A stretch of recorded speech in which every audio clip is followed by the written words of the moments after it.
बनारस के बाद अगर रोटी आंदोलन ने आगाज किया तो मुबारक भारतीय जनता पार्टी के लोग हैं कि जो गाय के तस्करी का आरोप लगा के अखलाक जैसे नौजवान को बीच चौराहे पे पीट के मार जालिम भारतीय जनता पार्टी मरने के बाद भी कफन पे टैक्स लगाती है और कहती है हमारा लूट जाए। निकाल करके जब बेचना शुरू किए तो मुलायम सिंह यादव जी की जो सरकार थी वो सरकार हिल डुल गई थी और बुनकर का फ्लैट रेट जारी किया।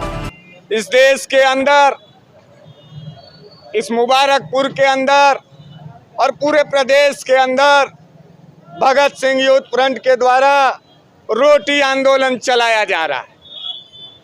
इस देश के अंदर तमाम आंदोलन चले, कुछ मंजिल तक पहुंचा, कुछ मंजिल तक नहीं पहुंचे, लेकिन आवाज उठाना और लड़ाई लड़ना इस देश के अंदर जो संवैधानिक अधिकार है बाबा भीमराव अंबेडकर जी ने जो दिया है उस पर हम लोगों ने पूर्ण विश्वास रखते हुए महंगाई के खिलाफ, खेती किसानी के खिलाफ, नौजवानों के बेरोजगारी के खिलाफ ये रोटी आंदोलन चलाने का काम किया। बनारस के तमाम सड़कों चौराहों पर हम लोगों ने लड़ना शुरू किया है। मुबारकपुर से हमारा नौजवान साथी बिलाल अंसारी गया बनारस, मिला हम लोगों से और कहा कि भैया ये रोटी की लड़ाई जो आप लड़ रहे हैं इसमें मुबारकपुर के तरफ से हम आपके तरफ से लड़ेंगे। और आज ऐसा नहीं है कि आजमगढ़ में कम लड़ने वाले लोग हैं, लेकिन इस बात को जान लीजिए जब सारे लड़ने वाले लोगों ने घुटना टेक दिया बनारस आजमगढ़ के अंदर, तब यह अदना सा नौजवान रोटी आंदोलन का यह पर्चा उठाता और इनकलाब जिंदाबाद के साथ लड़ता है। जज्बात के लिए लड़ रहे हैं।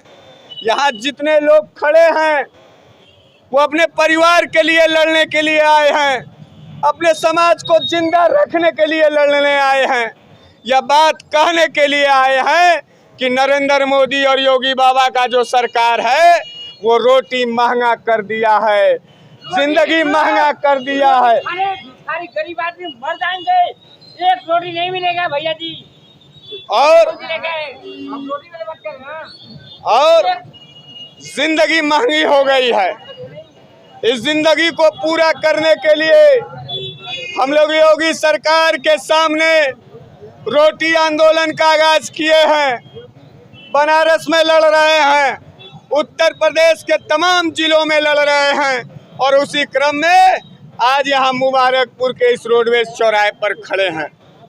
मेरे साथियों, आप जब खेती किसानी की बात करते हो, आप जब कहते हो, ये हमारे वीरेंद्र यादव जी हैं, पूर्वांचल किसान यूनियन के महासचिव हैं, इनसे पूछिए जब ये ऋण लेते हैं, कर्जा लेते हैं, बुआई करते हैं, अनाज पैदा करते हैं और जब क्रय केंद्र पे जाते हैं तो इनका अनाज खरीदने में एक एक हफ्ते का टाइम लगाया जाता है।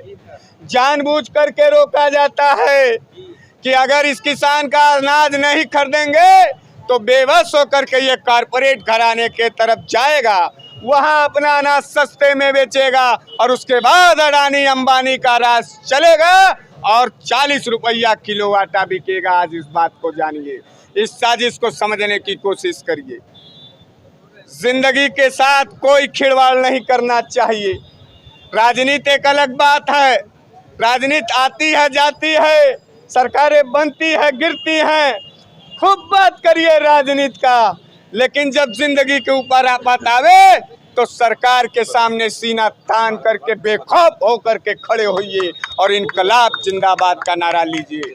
हम आपके बीच में इस उम्मीद से आए हैं कि बनारस का अगर दूसरा रूप देखने को मिलता है तो मुबारकपुर में देखने को मिलता है। हमारा अगर बनारस के बाद दूसरा कोई आंदोलन का स्थान हम लोगों ने चुना तो मुबारकपुर को चुना, क्योंकि मुबारकपुर में भी मुबारक नाम खुशहाली का होता है।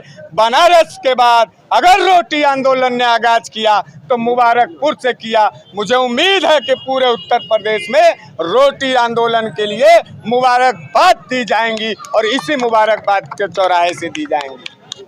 आप बताइए रोटी पे टैक्स लगाया इन भारतीय जनता पार्टी के लोगों ने। सोचिए, रोटी पर टैक्स लगा आजाद हिंदुस्तान के अंदर, कभी भी टैक्स रोटी पे नहीं लगा।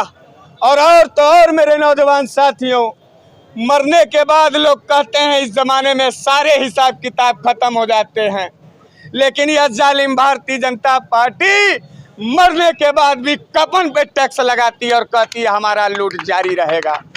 इस लूट के खिलाफ लड़ना है, इसलिए रोटी आंदोलन के साथ आपको चलना होगा।